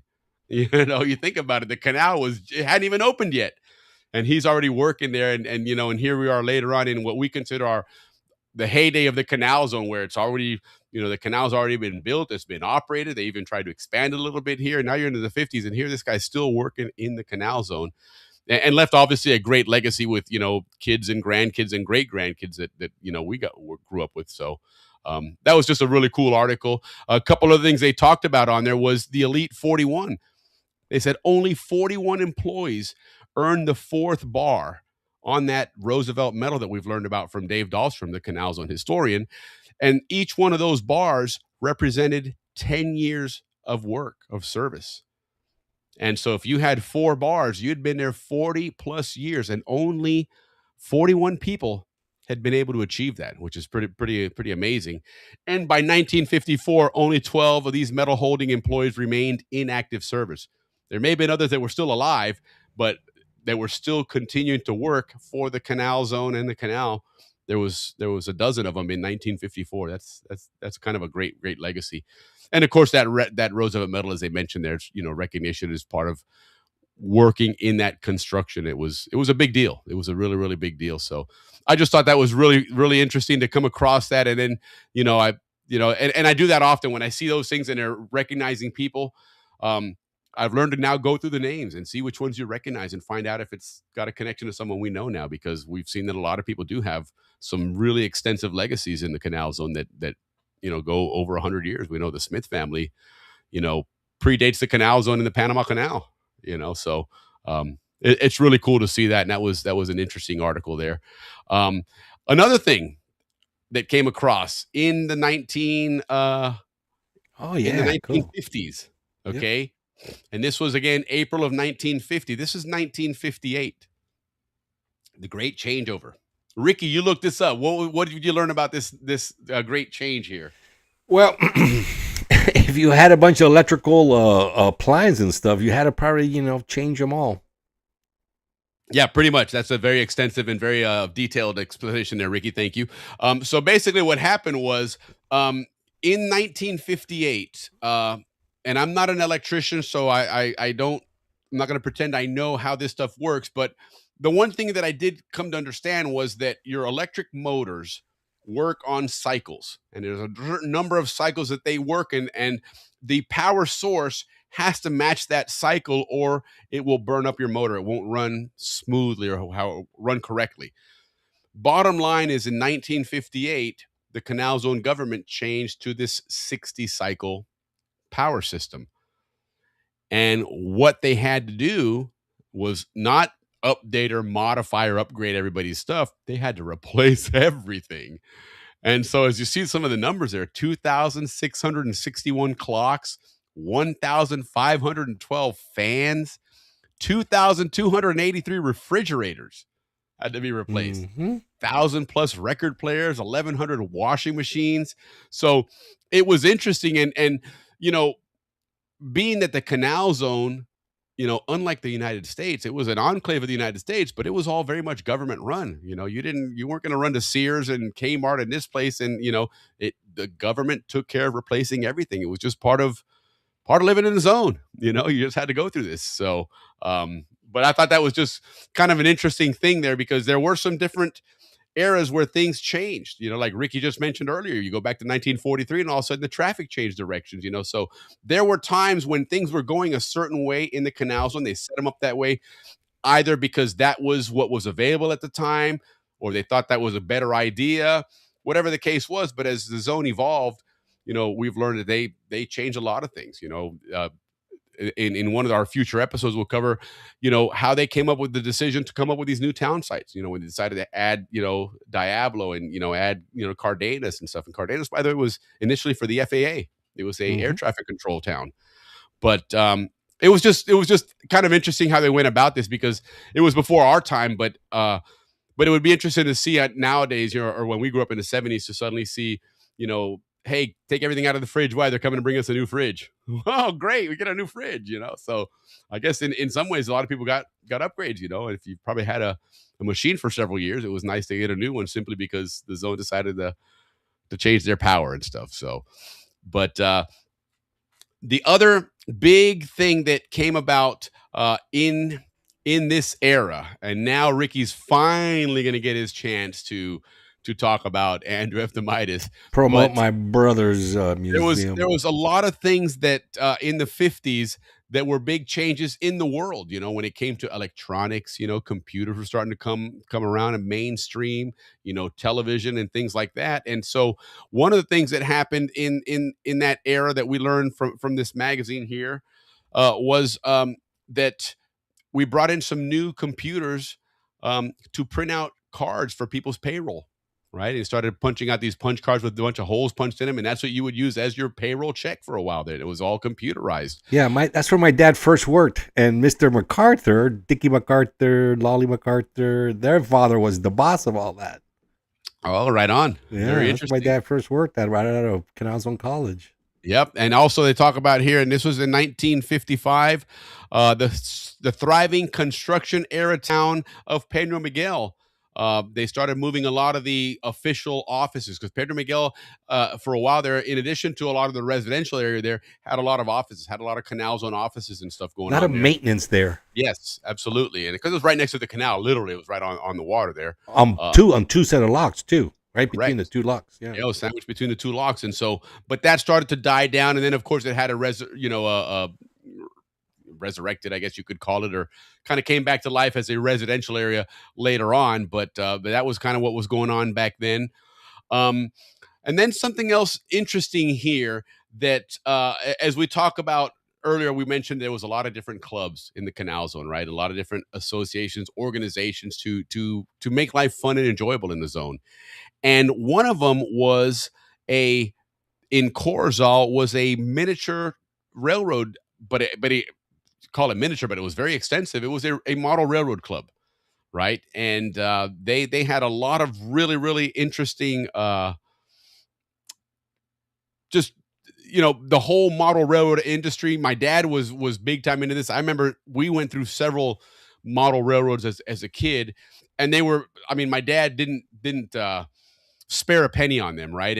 And the time, I mean, he threw together some really amazing dioramas and setups with the different tracks and switches and changes, and a mountain here, a tunnel, or buildings and towns and everything.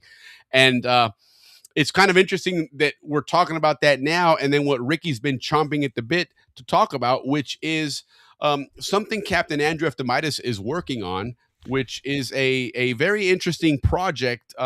Ricky, go ahead and tell us about it while I try and cue. You know what? It's when he first started talking about it, a lot of us were like, "What? Why are you going to get involved with this? This sounds like nobody's going to come." But basically, he cuts it the cut and shield, and it's an Isthmian Construction and Defense Museum, and it's going to be truly about the construction days, and then of course all the military bases and how they defended the canal.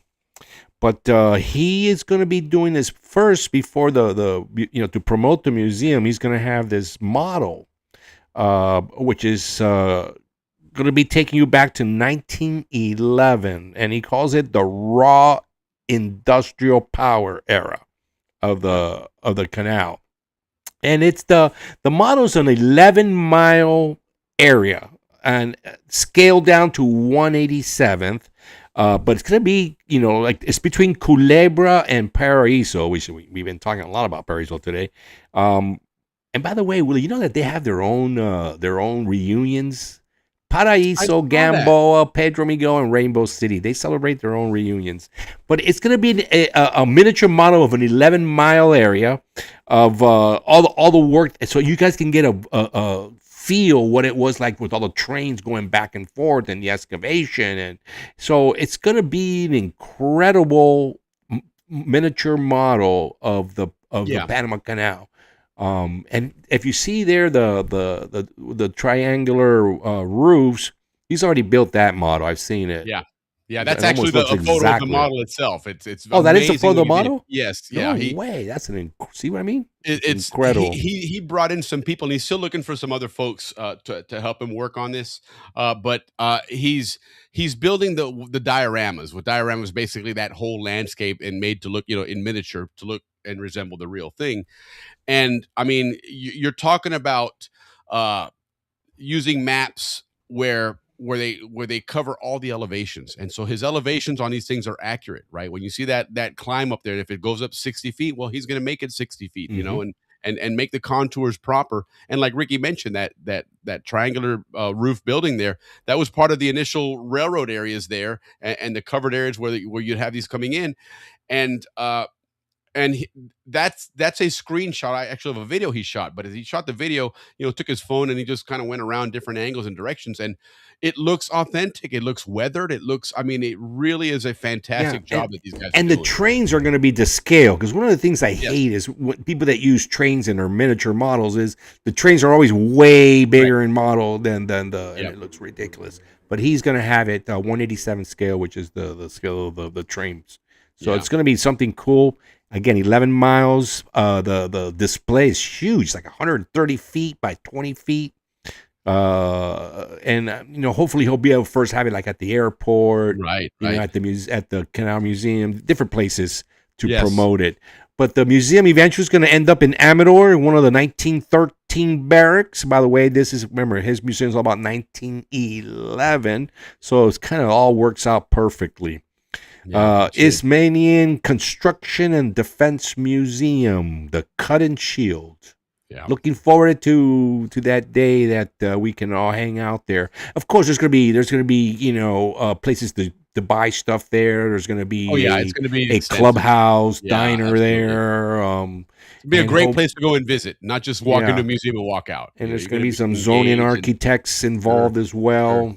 Should be a good time, and Andrew's been working really hard on this for quite a while. He'll be joining us here in a couple of weeks anyway for a Panama Canal report, and obviously we're gonna be talking about this as well and have some more updates on it. So that's exciting. I'm looking forward to that, and it was just coincidental that I combed this. What I do is I took Notebook LM and I started dropping a bunch of articles in there and just just throw some stuff out at me that would be some interesting show stuff. And it came up with this one about the Model Railroad Club in Corozal. I'm like, well, holy cow, look at this guy. He's working on something exactly the same, because in essence it's a model railroad, but his is a purpose of displaying a historical piece as opposed to, an entertainment piece. But I'm just blown away by the quality of the work they're doing, these guys, because it's not easy to do, especially some of the stuff he's done with trees that they really have a true depth to them, and the size of the canopy and the branches and everything on it.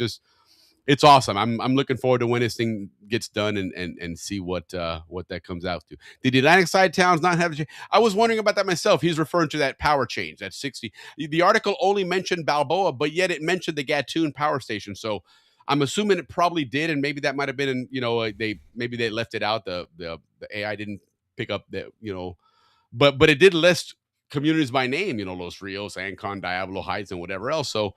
Not sure, but I'm going to find out for you, Vern, because that is an interesting question and it is something interesting to ponder there. Tiernan said Dodge family on his mother's side, Owen and Sutherland had 2 Roosevelt. Right on, man. That's one of those things. I know Dave Dalston's family had some as well. That's a really cool, as a Zonian, that's a really, really cool, piece to have to hold on to the zone, because, nobody can take that away from you. Your family was part of building this incredible Panama Canal. So congrats on you guys for doing it. That's pretty amazing. But anyhow, talking about legacies, okay, the big thing that I found, and to me the most interesting or nostalgic and historical items, was talking about Colonel Goethals. Okay, and in the April of 1954 issue, again, that I was looking through, that was one of the things that they had there was Colonel Goethals was front and center there, and for a reason. On the lower right hand side there, right below Ricky, you can see the Goethals memorial there. It was built and it was completed in 1954. Now, I'm not going to say it was inaugurated in 1954 because, believe it or not, technically it was inaugurated in 1928. Believe it or not. But a series of things and events took place. The Great Depression, World War II, a lot of things took place that prevented the construction of the actual monument itself. And that didn't happen until, as we approach the mid 50s. And so again, in 1954 was the final dedication of it. And as it mentions in the infographic there, 56-foot high marble shaft in Balboa that was unveiled. Interesting fact about this, and maybe the timing helped, but they built it in front of the admin steps. And the reason for that was that initially it was going to be built a little bit further away, but it was going to impede with landing approaches to Albrook Field. And so they decided to move it over a little bit to put it right in front of the admin. And in truth, it worked out well that way because it's so symmetrical with the whole admin, the steps, and then El Prado going all the way to the clubhouse. So it fits perfectly there. I think, if it was an accident, it was a great accident to have because, the original plan was for those stairs to go straight down. And then when they decided to move the monument back, and that's how they got the lateral ramp. Sure. Yes, to spread in both directions. Installed. Yeah, it was a change order. That's awesome. So the other things they were talking about here, again, because this was all about Goethals, not just the memorial. They talked about him being from West Point. He was an Army engineer back in the day. We had an interesting conversation in our chat group the other day about this. About the governors in the Canal Zone. When did we switch from governor to administrator? And I threw out there that I think it was when the Canal Zone ceased to exist, and there was no need for a governor per se. You now needed someone to administer the canal itself. Because the Canal Zone was a whole big entity to support the operation of the canal. But once it turned over to Panama, the canal zone was no longer really needed in that sense because you had the whole country of Panama now to support it and the personnel, and all that. So you didn't need all that big infrastructure. But the other conversation then became, well, at what point did they stop being Army engineers? And turns out it was never. They were, all of the governors were engineers, and in fact, all the way to the end, Governor Parfit, because I even asked about that. So, what about Governor Parfit? Was he, an engineer? And I looked him up, and sure as shit, he was. I mean, he actually was a very accomplished Army engineer, and he received several commendations in Vietnam and stuff, and before coming to run the canal, basically, in the canal zone. So that was part of the gig after Stevens and these guys left, that Roosevelt said, from now on, we're putting an Army guy in there and we're never going to have these issues. And the tradition carried on until the end of the canal zone, that you always had an Army engineer, whether they're retired or not, to head the whole canal zone operation. So that was really, really interesting to read. The Sunday Court of Justice is there. I'm going to show you that here in the next infographic. But Goethals was also kind of his own Judge Wapner. He ran the People's Court in the canal zone back in the day, and it was kind of interesting there, to learn about that. I read powerful. about he said, he goes, what I say goes, and the only person that can overrule me is the president of the United States. That's it. I have the final say when it comes to this. But we'll talk about that here in a moment. You see that portrait there on the left of Goethals at the desk there? That's Ellie Rodman Goethals. Not going to cover here now because, like Ricky and I mentioned the other day, we want to start doing some coverage of women in the canal zone, and looking through these canal records again and the canal reviews. A lot of accomplished women. This one here, Ellie Rodman Goethals herself, was very accomplished and had a lot of her own fame in the canal zones that we're going to learn about here. So again, I'm going to try and get a hold of Eileen Bradley and see if she wants to kind of assume that role of being our canal zone women's, whatever we want to call it there. And that would maybe be a great story to start off with, because she has a very compelling story as well. And then the funny one on the bottom left there, the Yellow Peril, that motor car you see there, that was actually Colonel Goethals' motor car to get around the canal zone. And in fact, today when I was reading some more stuff about this, I posted in our chat group as well. I said, I found out that if I was working in the canal construction in 1907, the ideal job to have, the totally kickback job to have, would be that driver there. Okay, Sam Greer is the guy you see right there. He's the motor car driver for Goethals. So Goethals lived. Remember, his house was on Culebra, right up in basically the center of the canal. And every day he would inspect the whole canal operation, right? Again, 48 miles is not that big. And truly the operation, when you take out, the whole Gatun component of it, there wasn't as much digging lengthwise. Deepwise there was, but lengthwise, a lot of it was just a big giant lake. But he would inspect this thing every day. He'd jump in it was gas powered. And this guy would crank that thing up and off we go, but it was painted bright yellow on the roof. So people saw that thing coming from down the road on the tracks. You see that yellow roof coming. You're like, uh-oh, here comes Goethals. Way vivo, because he was doing his daily inspection. But I mean, you talk about somebody hands-on and wanted to make sure this thing was a success. That's how Goethals made it happen. He every single day inspected the canal operation from top to bottom. So it was really interesting to read that. It was kind of fascinating to see how hands-on he was with the canal, and what a way to do it. Jump on the rails and cruise the length of the canal back and forth every single day, man. But Willie, I got this thing here. Nicknames for lazy canal zone workers. Sensor light. Only works as someone will walk past. Yes. That's exactly it. That's exactly it. Yeah, listen, Zonians, we knew how to do this. We were good at this. We could figure out ways to do it, and it would be a cush job, man. That was a badge of honor, I think you could call it, for us here. But Kit Kat, always taking a break. There you go. Now you know where that really came from, huh? There you go. Muffler, always exhausted. Are you getting those from the Canals on Dictionary? Yes. That's funny. That's too funny. And those are Zonian terms because all of those are so fitting to Zonians, man. I mean, they're spot on for sure. But the Caliph of Culebra, or the Judge Wapner of the Canals on back in the day. This is another thing that Goethals did. This is really interesting. Every Sunday, he would hold court. And remember, one of the things we learned, one of the maybe not so nice things about the Canal Zone in the past, and it was the times, the era, and whatnot. But there was a lot of segregation. There was a lot of differentiation and whatnot. We know about the gold and silver rolls and all of those things. But on Sundays, Goethals would hold court. And it didn't matter where you were from. It didn't matter where you worked. It didn't matter what race you were. It didn't matter anything. If you were working in the Canal Zone on that construction job and you had a grievance, on Sundays you could come and see Colonel Goethals.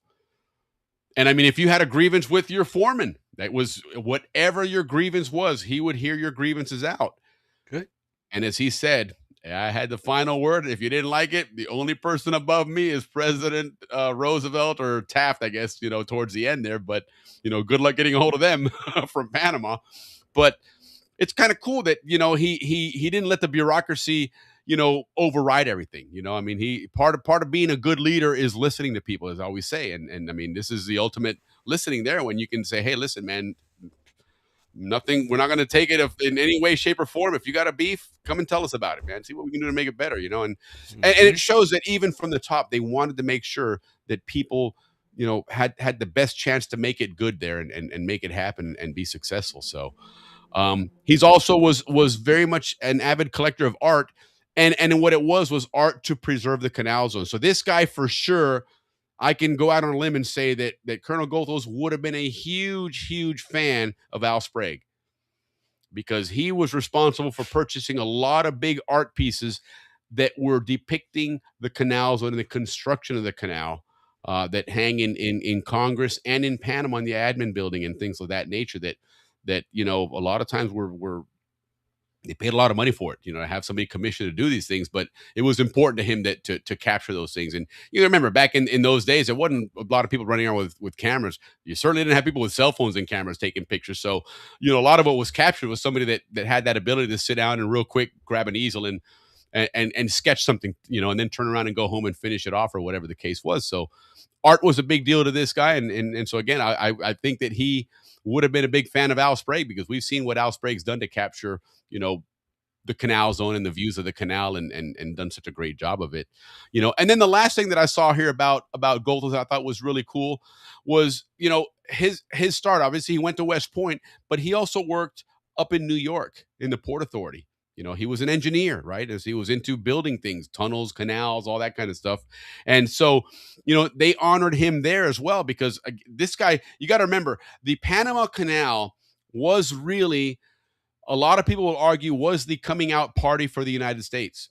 This is where the United States had gone now from the country that first, brought the concept of self-governing, right? And voting in elections for presidents and all that stuff. So they'd established that precedent, but it still wasn't a powerhouse country, right? We still, kind of minded our business. We weren't quite that expansionist country yet. And then, of course, the Panama Railroad was a really big deal. But in all honesty, you're talking 50 miles of railroad, right? Panama Canal, a whole different animal here. You're talking about tearing through the continent. It was the premier project in the world at the time. The world, 100%. 100%. And so, people like Goethals, these guys were rock stars. Okay, these guys were the Neil Armstrongs of the world. These guys were the Jeff Bezos. And they used the top technology of the time too. They did, and they brought the top technology. They innovated the top technologies. So in New York, fast forward when Colonel Goethals passes away, they build another bridge connecting New York and New Jersey, and they name it the Goethals Bridge. Right, so they honored him there as well. And so there's a big bridge that you can cross up in New York that has his name on it as well, because again, this guy was recognized around the world for his accomplishments, namely the Panama Canal. So really, really interesting to see how that so he was the Gillespie of the United States. Yes, he was absolutely a rock star. Absolutely a rock star. So Yeah, I just found that interesting. It was some cool, interesting articles in the Panama Review. Canal Review for the month of April. Of course, there's a lot more stuff in there, but 1940, 1950, 58? 54, 58, 54. we had 61. The last one that I wanted to talk about briefly, and let me see if I have it here. I should have it queued up. Let me. Well, speaking of what happened today in history, today was the start of the Spanish-American War. Okay, interesting. I wasn't going to mention because it's war, but now that you brought that up about but it's historical. I mean, and that it goes one with that has what you're been- talking about. Yeah, 100%. I mean, that was it didn't make Panama the choice, but it certainly made building a canal a priority for the United States, right? Because because of what happened in Cuba. By the time the boats got there, it was too late. Yes, they had to sail all the way across, and so people had already been talking about this, but it didn't really come to fruition until after they saw that happen. They're like, okay, we got to do something here. Now, guys. we need it now, right? Two ocean military, and take 8 months to get our ships from one place to the other. So yeah, the Spanish-American War was a big deal for the Canal Zone without a doubt. One other one I was going to show you guys here that I thought I had it queued up. I'm not sure where it went, but something else in 1961 that happened in the Canal Zone that was a really big deal. Oh wait, here it is. My sister was born. Oh, there you go. Well, that's a big deal. That's certainly a big beat deal. me up ever since. I know, right? So there was, where is it? I thought I had this one ready to go. Oh yeah, here it is. Okay. So in 1961, there was backtrack a little bit. A few years prior to that, the United States and several countries in Latin America formed a pact. And this was a defense pact that basically said, hey, if anything happens, they try and invade Panama and stuff, we all need to help each other out here. Okay. This is, remember, Bay of Pigs had just happened. The communists had now taken over in Cuba. You're in the height of the Cold War. And so this became a big deal. And one of the things that happened, excuse me a second. Sorry, I didn't want to cough in anybody's ears there. But in 1961, there was a military training exercise called Operation Solidarity. It started actually in March, but it was reported in the April issue of the Panama Canal Review. And it involved the United States, Peru, Brazil, and Colombia. And it was a massive, massive military exercise. In fact, and I don't have the other image here. I was looking for it earlier. I couldn't find it, but there's a picture of the early C-130. The C-130 has been an aircraft that's been around for a long time in the U.S. arsenal, right? We all know the C-130, the 4-engine turboprop planes that we saw coming out of Howard all the time. Well, those planes have been around since the late 50s, right? And so the early version of it, there's a picture. It shows Albrook Field, and there must be 24 C-130s on there. I mean, it is just jam-packed with aircraft. And what they did in this operation, this was a simulated airborne invasion of the Canal Zone, right? Because again, you're talking about the Cold War's expanding now. The Soviet Union's now in Cuba and whatnot. And so they needed to get ready for this. And this involved Howard Air Force Base, Albrook Air Force Station. It involved Rio Hato, which at the time was still, I believe it still was a military installation as well. But it was a really, really big operation. A lot of forces involved, a lot of airborne forces and paratroopers and whatnot. And they talk about how, at the beginning of this operation, the Colombian, the way the operation set up, the Colombians, Brazilians, I think, were the first two that were supposed to parachute in, and set up the area for the 190 or for the 82nd Airborne to then parachute in and support them. So it was just a really cool thing to see. And I started thinking, can you imagine if they had something like that when I was down there? I think it would have been pretty awesome to be up, for example, maybe up in Sosa Hill or something, and watching all these C-130s taking off from Albrook and going on this mission. I thought it was just a really cool thing to see, and kind of an interesting historical component of the Canal Zone. But and I know Ricky's frozen up. I don't know if he's I'm there. frozen. Can you hear me? Yeah, we can hear you. We can hear you. Okay, so, don't worry. I on my phone I can see what's going on, but on my right screen on. is black. And we're close to wrapping, so yeah, we are anyway. So it's not that big that he's gonna reboot here in just a second. But yeah, guys, I think don't forget, guys, check out the Panama Canal Museum collection. They have a lot of great digitized different materials on there. Even now they have the old phone books. You can find all the old maps. Remember, you used to look through the back of the phone book and look at the different maps and see where you lived, where your house was, and all that. You can find all those there as well. Heck, you can look through them and find your friends' phone numbers and stuff. And if you don't remember your phone number, look it up there. You'll see it in there because everybody was listed on there. But they have some great collections of the Panama Canal Review, of the spillway, newspapers and all that. Obviously, all the yearbooks as well. Watch the parachuters jump at Rio Alto. Then I bet it was, man. I bet it absolutely was. I'll tell you, that was the one thing I always remember in the zone. When I was growing up there, Albrook had pretty much wound down. I mean, it was rare to see an aircraft land or take off there. I think they had like a maintenance school there and a couple other things there, but pretty much everything was Howard. And of course, you used to always see those C-141s, right? The Starlifter, I think they called them, always taking off. You could hear those loud, engines and whatnot. And I always remember one time when I was living in Los Rios, I was walking in the evening down by the main road by Gaylord Highway there, and I remember seeing in the evening in the distance an aircraft shooting rockets down into Empire Range, and it was just really cool to see. It was just part of the uniqueness of the zone was so much military presence all around us, right? Because it's fascinating to see an area the size of the canals, and when you realize how small it really is to have that much military presence. But it was, that's how strategic the canal zone was. So, but anyhow, it was really fun to go through these canal reviews and see all this different canal zone history and what we were doing down, in the zone, because it truly was an American enclave, through and through, both militarily and civilian, and some of these things that a lot of us that when we grew up were not things that we were privy to or got to see. It's nice to be able to visit those things in the in these old magazines and stuff. So there you go. Welcome back, Ricky. So, but it's that canal zone review, the Panama Canal Review magazine. It's a great publication. Love reading it, and if you want to get caught up on some Canal Zone nostalgia, that's probably one of the better places to find it, is those Panama Canal Review magazines. And like everything else, you can find it on the on that Panama Canal Museum collection. So definitely check them out. Give them some help. I think their membership's $30 a year or something. It's a really small membership to help those guys out. But yeah, and then at the reunion they do the silent auction, which is phenomenal. Yeah, they sure do. Great stuff there. It is. And even just walking around in there, once you walk in there and you see all that memorabilia and stuff that they collect, and they've got it, a lot of it is displayed really nicely, really well done. And you realize, hey, you know what? These guys are doing a fantastic job.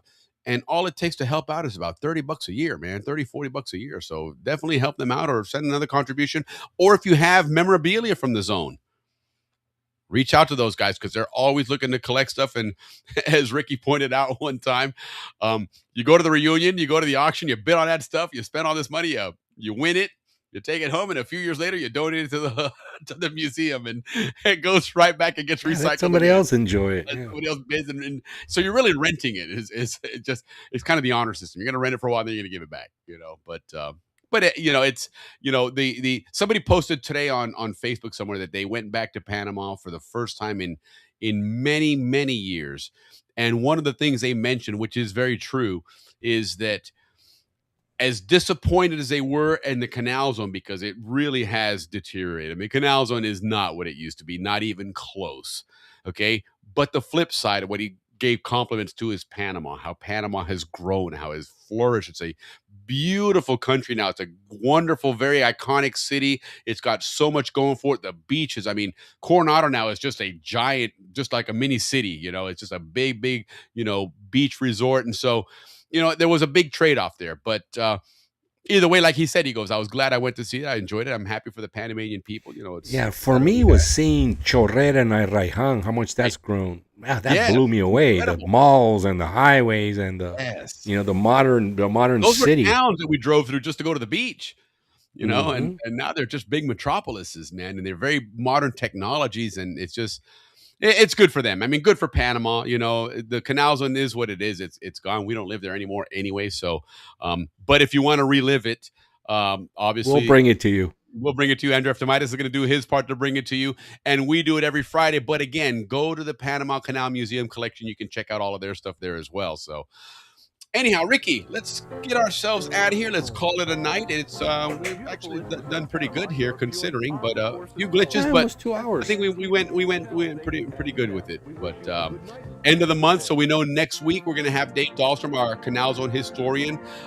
His history is going to be about the Panama Canal because, like we talked about, the month of May is going to be all Panama Canal. So I'm excited for that. Don't forget, Lance Wiskowski is going to join us and talk about dredging in the Canal Zone. Jim Duffus is going to talk about working the Gatun locks, which was the one set of locks that did get you from sea level to lake level. We're going to have both the Cohen brothers joining us. One's going to join us. David Cohen's a tugboat captain. He's going to join us. His brother Maurice does supply work for shipping companies in the canal. So he's going to join us as well. And then, of course, Captain F. Tomitis is going to give us our Panama Canal pilot version of things. So jam-packed month of May, guys. All Panama Canal history. Spread the word, guys. Let people know to join us on Friday nights and do this. But I'm excited, Ricky. This is a good show. It was interesting to see. I had a lot of fun. Really this is the fun one. week, Mellow, fun. Don't forget to subscribe and hit like, guys, and spread the word. Let's get us to 500. That's it, guys. Thank you very much. We'll see you next week. Truly enjoying this. Salute, everybody. Salute. Have a great weekend, guys. Cheers. Okay, Ricky, Colo Suave, man. Great show. Yeah. Thanks, Papa. There we go. Look at this timing. Not bad, not bad. See if we can cut it out.